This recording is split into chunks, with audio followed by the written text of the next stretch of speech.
Welcome to Around the World in 80 Bottles. I'm Emily Garrison, and we're going to finish up our trip to France in Paris with a classic souffle. This one is actually called a Harlequin Souffle and was made famous by the Four Seasons here in the United States, but it is a very big French themed dessert. So what we're going to do on this dessert is we're going to start off with our milk mixture, and we're going to warm this up to the point where it is almost at a boil, but we're not going to let it boil long. We're going to use Bourbon Barrel Foods bourbon aged vanilla for this, which is a very intense vanilla. I think it's pretty close to using the vanilla bean and soaking it with a lot less trouble for you as the cook. And we're simply going to cook our milk and our vanilla down until it gets almost to boiling. Next, we're going to prep our souffle dishes. And you can use ramekins. I happen to have these small cocottes, and so we're going to use those. And I'm going to simply rub the inside of each one completely with butter, and then sprinkle a little sugar. And what you want to do is just enough to cover it. So I like to put a good amount in there.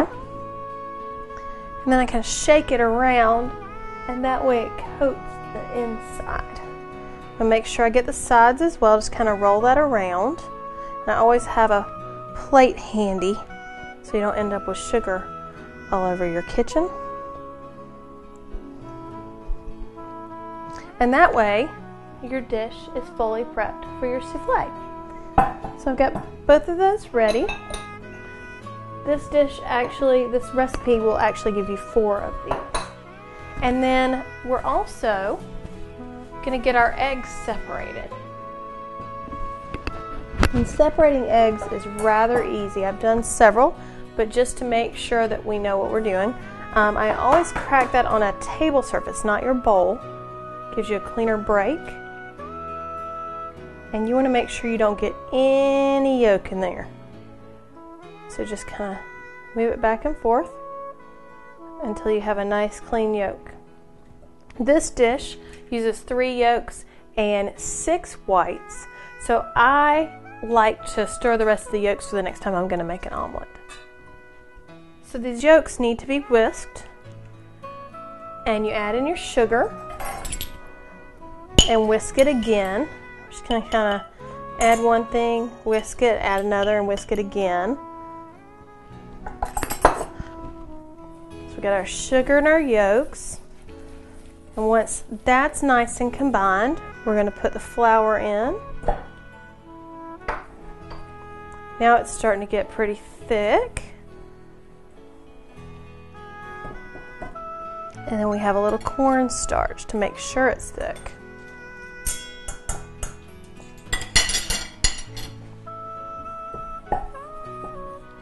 And our milk has gotten nice and hot now, so we're going to add a little bit of it into the egg and then put the egg back in with the milk. So we're just going to put a little bit of that milk in.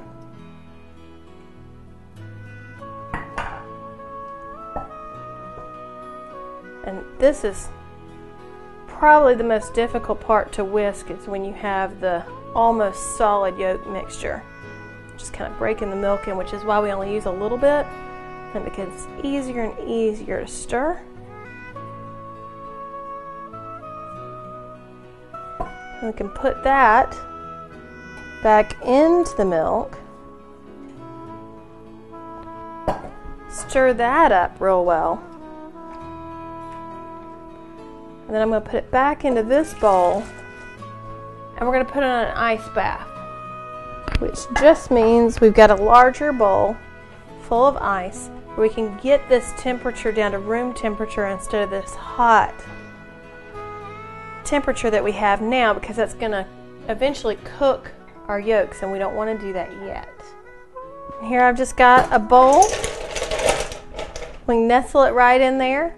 If you want to, you can put a little water in the ice, and this is just going to chill it down. Okay, so we're going to add a pinch of cream of tartar to our egg whites and then beat those until they get nice and stiff. Then we're going to add a little sugar and beat it for another 30 seconds.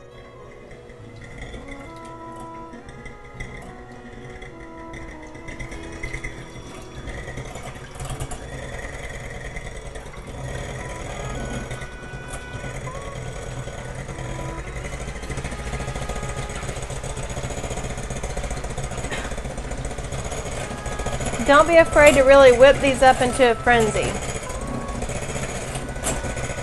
because this is going to provide the base for that souffle.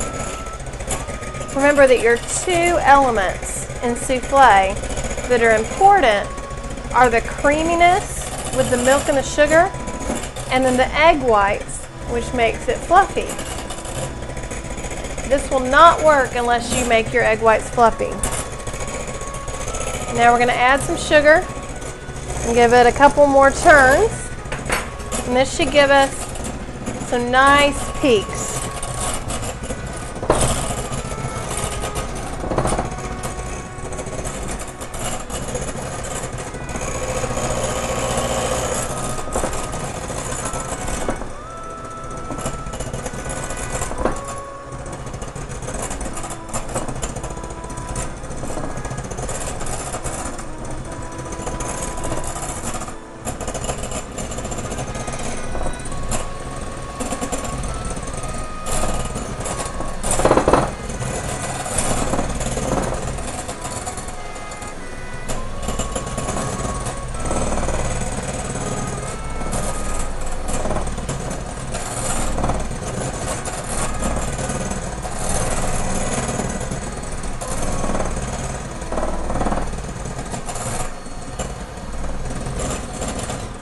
Now I want to check and see how we are.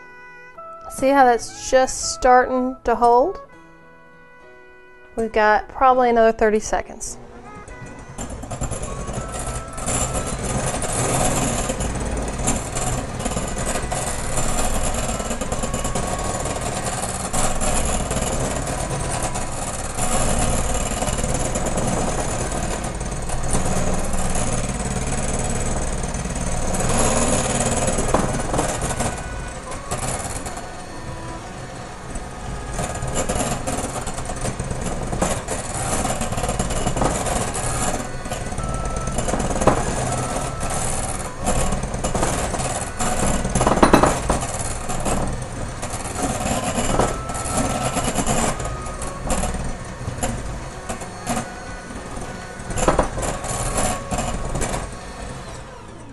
Now you see that very shiny meringue? And watch how the peaks hold. That's what you want that to look like. And that is what's going to hold your souffle together. Now that we have our meringue ready and our egg mixture is cooled down, we're ready to divide this up into two different bowls. And I want to do about half in each bowl. And one of the bowls has our chocolate in it. Now you want to watch out for this because you're going to need to whisk it a little bit. Some of that egg is going to settle into the bottom. So just make sure you get it evenly divided. And then one side of this souffle is going to be our vanilla side. And that one's ready to go. We've got that all set. The other one has our chocolate, which I put into the bowl. And you just want to make sure those get nice and combined with chocolate and your yolk mixture. And once we make this souffle, you can serve it with chocolate sauce on the top as well. And that's just going to be cream and chocolate. I'm going to put a bit of powdered sugar on this and keep it nice and simple. And our extra flavor is actually going to come from our wine. And today we're doing a Sauternes from Yvon Mau, and it has got a rich golden flavor that's going to be lovely with all this wonderful vanilla and chocolate and custard flavor. Okay, so we have one step left, and that's to fold in our meringue. Now, you're going to put a little bit in each one. Fold it in carefully. That's the trick, is make sure that when you do this, you are nice and gentle to your meringue so that it stays firm. You just want to do enough to blend it. Same thing with the chocolate. And you want to use just a little bit at first to get it stirred in, and then we're going to put the rest of it in. And it's okay, since it's going to be in the end result, if you have a tiny bit of that chocolate in here. But I'm going to try to use as little as possible. Folding can be a little nerve-wracking because you want to make sure it's mixed, but you don't want to just stir it. So make sure that you gently fold that in.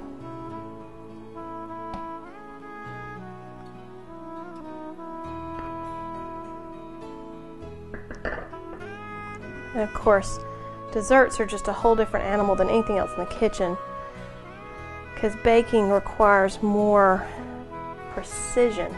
If you're making a stir fry, you can throw anything in the pan and cook it. But for a souffle, you really want to be careful.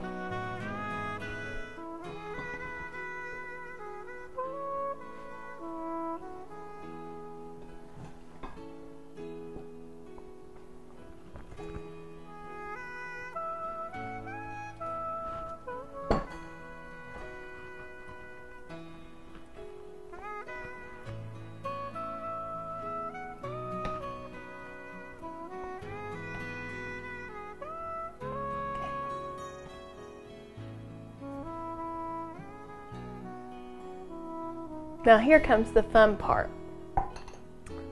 The reason they named this Harlequin Souffle is because it's black and white. So what you do is pour these in at the same time, and one half is one color and the other half is the other, much like a jester.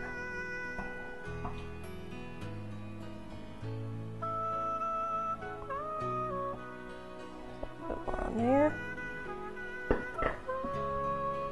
And see how it's half and half?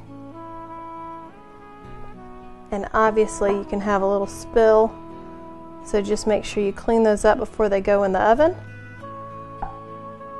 And we're going to bake those and take them out and try. And here's our souffle, just out of the oven. And you have a very limited amount of time on this before it starts to fall. So you want to make it look pretty as quickly as possible and get it to your guests. I like to put a little powdered sugar on the top and serve it immediately, because you only have about a 5-minute window before this will start to fall. The good news is it tastes delicious long after the puff is gone. This is actually a different cup than what you saw before, because the other two were so delicious we ate them right out of the oven. So we've made another one to show you what it was going to be like. And it is wonderful, as mentioned, with our Sauternes this week, and it's really going to bring out all the flavor of the vanilla and the custard. So I hope you enjoy it, and it's a good way to impress some people the next time you have friends over at your house. And I'll see you next time on Around the World in 80 Bottles. Cheers!